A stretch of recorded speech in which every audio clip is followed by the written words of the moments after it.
नमस्ते दोस्तों, क्या आपने कभी सोचा है कि आपके घर तक जो बिजली पहुंचती है, जिन वायर्स के जरिए जो बिजली पहुंचती है, उस वायर्स पे जो वोल्टेज होता है वो इतना ज्यादा क्यों होता है? जैसे कि 11,000 वोल्ट, 220,000 वोल्ट या तो फिर चाइना की बात करें तो 1100,000 वोल्ट तक की वोल्टेज रहती है। तो ये वोल्टेज इतना ज्यादा क्यों रहता है? इसके पीछे का असली राज क्या है? साइंटिफिक लॉजिक यहाँ पे क्या है, क्या फैक्ट्स है, क्या हिस्ट्री है, ये सारी चीजें हम आज के इस वीडियो में अनकवर करेंगे। तो अगर आप इलेक्ट्रिकल इंजीनियरिंग के बेसिक सीख रहे हैं या तो फिर इलेक्ट्रिकल इंजीनियरिंग या तो फिर इस तरीके के साइंस में इंटरेस्टेड है तो इस वीडियो को एंड तक जरूर देखिए। आइए शुरू करते हैं आज का वीडियो। तो सबसे पहले हम बेसिक फिजिक्स समझ लेते हैं। जब आप बिजली पहुंचाते हो एक जगह से दूसरी जगह, इसका मतलब ये होता है कि आप पावर को ट्रांसमिट कर रहे हो एक जगह से दूसरी जगह। अब ज्यादातर पावर प्लांट्स जो होते हैं वो सिटी एरिया में नहीं होते, वो अर्बन एरियाज में नहीं होते, वो रूरल एरियाज में होते हैं जहाँ पे इतनी ज्यादा वसवाट ना हो, क्योंकि ये सभी पावर प्लांट्स से बहुत ज्यादा पोल्यूशन आता है और इसी वजह से उनको सिटी एरिया से काफी दूर रखा जाता है। पर ये जो पावर प्लांट इलेक्ट्रिसिटी प्रोड्यूस करते हैं वहां से हमें सिटी एरियाज तक इलेक्ट्रिसिटी लानी है, इसीलिए ये जो ट्रांसमिशन होता है वो लॉन्ग डिस्टेंस ट्रांसमिशन होता है। अब ये जो है ट्रांसमिशन पावर का ट्रांसमिशन है, और अगर पावर का हम फॉर्मूला देखें तो P is equal to V into I हो जाता है अगर हम पावर फैक्टर को यूनिटी कंसीडर करके चले तो यहाँ पे जो पावर का फॉर्मूला है वोल्टेज इंटू करंट होता है। अब जब ये पावर ट्रांसमिट होती है पावर प्लांट से सिटी तक, तब वहां पे जो लॉसेस होते हैं वहां पे मेजोरिटी लॉस होता है वो है आई स्क्वायर आर लॉस, यानी कि हीट लॉस।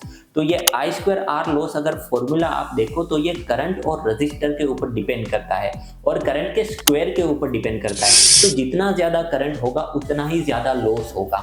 तो सिमिलरली अगर हम पावर का फॉर्मूला पकड़े और मैं यहाँ पे दो केस कंसीडर कर रहा हूँ। फर्स्ट केस में मैं यहाँ पे ये कंसीडर कर रहा हूँ कि मुझे 1000 वोल्ट जो है वो पावर को ट्रांसमिट करना है और उसमें जो मैं मेरा वोल्टेज ले रहा हूँ वो ले रहा हूँ 100 वोल्ट। तो यहाँ पे करंट मुझे निकल के आ जाएगा 10 एम्पियर करंट। और दूसरा केस मैं यहाँ पे ले रहा हूँ जहाँ पे मेरे को पावर भी 1000 वोल्ट ही ट्रांसमिट करना है, पर यहाँ पे वोल्टेज में ज्यादा ले रहा हूँ जो कि है 1000 वोल्ट।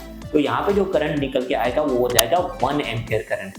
तो पहले केस के हिसाब से जहां पे मुझे 10 एम्पियर करंट मिला था वहां पे मेरा जो पावर लॉस हो रहा है वो हो जाएगा 100 इंटू आर, और दूसरे केस में मेरा जो पावर लॉस हो जाएगा वो हो जाएगा 1 इंटू आर, यानी कि लगभग यहाँ पे जो पावर लॉस हो रहा है वो 100 टाइम्स कम मुझे मिल रहा है। तो इसी फॉर्मूला से हम ये बेसिक चीज यहाँ पे समझते हैं कि अगर मैं वोल्टेज को ज्यादा रखूंगा मेरा करंट उतना ही कम जाएगा और मेरा लॉस उतना ही कम होगा।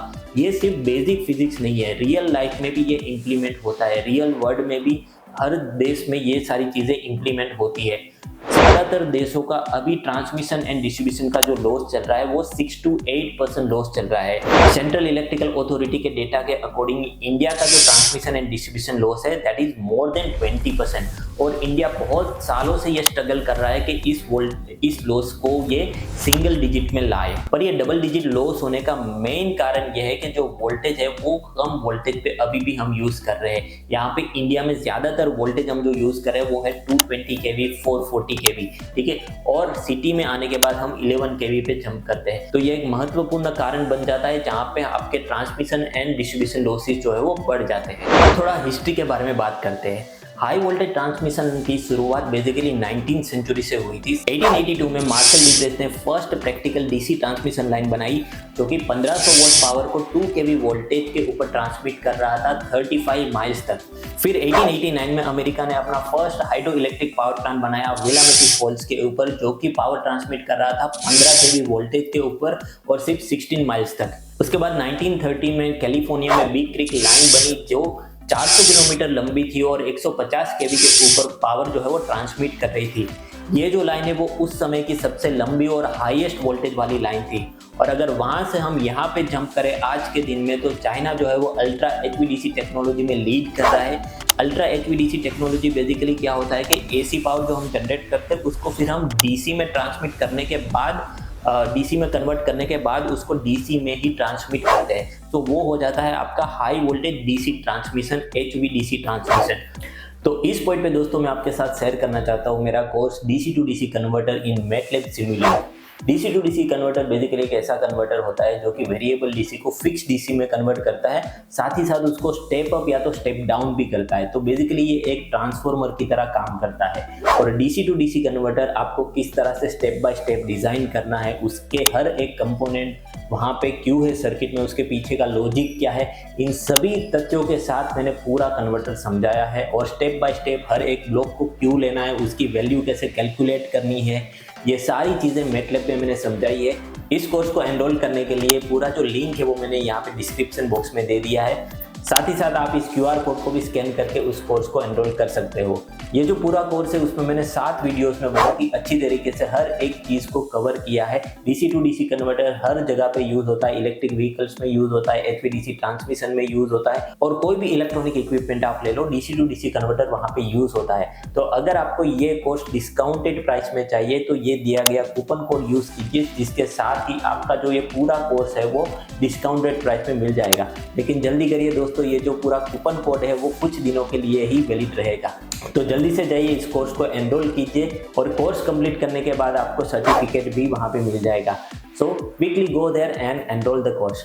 Now let's go back to the topic. आज के डेट में चाइना जो है वो HVDC 1100 kV के ऊपर ट्रांसमिट करता है। फॉर एग्जांपल चाइना की चैंगजी ग्यूकेन लाइन के बारे में अगर हम बात करें तो ये 3293 किलोमीटर लंबी है, जो कि 1200 मेगावाट पावर जो है वो ट्रांसमिट करती है 1100 kV वोल्टेज के ऊपर। That is very brilliant and amazing. और ऐसे ही बहुत सारे प्रोजेक्ट्स आपको चाइना और इंडिया के बारे में भी मिल जाएंगे। तो ये वोल्टेज को ऊपर ले जाने के सिर्फ एडवांटेजेस है या डिसएडवांटेजेस भी है, तो आइए समझते हैं advantages and disadvantages one by one. तो सबसे पहले एडवांटेज की बात करें तो सबसे पहला एडवांटेज ये आता है कि अगर आपका वोल्टेज ज्यादा होगा, करंट आपका कम जाएगा। तो कम करंट के लिए जो आप कंडक्टर यूज करते हैं उसको आपको कम यूज करना है, मतलब कि कम उसका रिक्वायरमेंट रहेगा, उसका जो थिकनेस है वो कम होगा। इसीलिए जो कंडक्टिंग मटेरियल की रिक्वायरमेंट है वो कम हो जाएगी और ये और सस्ता बन जाएगा। दूसरी चीज, आपका लाइन लॉसेस कम हो रहा है, और लाइन लॉसेस कम होने की वजह से जो ट्रांसमिशन की एफिशिएंसी है वो बढ़ रही है। फॉर एग्जांपल ब्राजील बेलो मोंटेरियो डी जेमेरियो लाइन अगर हम इसकी बात करें तो 2543 किलोमीटर लंबी है, जो कि 800 kV पे जो है वो पावर को ट्रांसमिट करती है अमेज़न के जंगल से सिटी एरिया तक, जिसका ट्रांसमिशन लॉस बहुत ही कम है। So this are all the advantages of having the high transmission voltage. लेकिन क्या इसके डिसएडवांटेज है? हाँ बिल्कुल है। सबसे पहला डिसएडवांटेज ये आ जाता है कि जैसे ही आप वोल्टेज बढ़ा रहे हो तो उसके लिए कंडक्टर के ऊपर जो आप इंसुलेटिंग मटेरियल लगा रहे हो उसका थिकनेस आपको ज्यादा रखना पड़ेगा, राइट, सो दैट कि आपका जो लाइन है वो प्रॉपर्ली इंसुलेटेड रहे। तो इसीलिए जो इंसुलेशन मटेरियल है उसका कॉस्ट यहाँ पे आपको ज्यादा पड़ जाएगा, और इसलिए जो ट्रांसमिशन लाइन है वो और कॉस्टली बन जाएगी। दूसरी चीज यहाँ पे ये आती है कि जो ये ट्रांसमिशन लाइन है उसको जमीन से आपको बहुत ऊपर लेके जानी है, इसीलिए जो टावर्स आप बना रहे हो जो ये ट्रांसमिशन लाइंस को कैरी करते हैं वो आपको टोल टावर्स बनाने पड़ेंगे, और उसका भी मटेरियल कॉस्ट बढ़ेगा, और इसी वजह से जो ओवरऑल स्ट्रक्चर बन रहा है वो भी ज्यादा कॉस्टली बनेगा।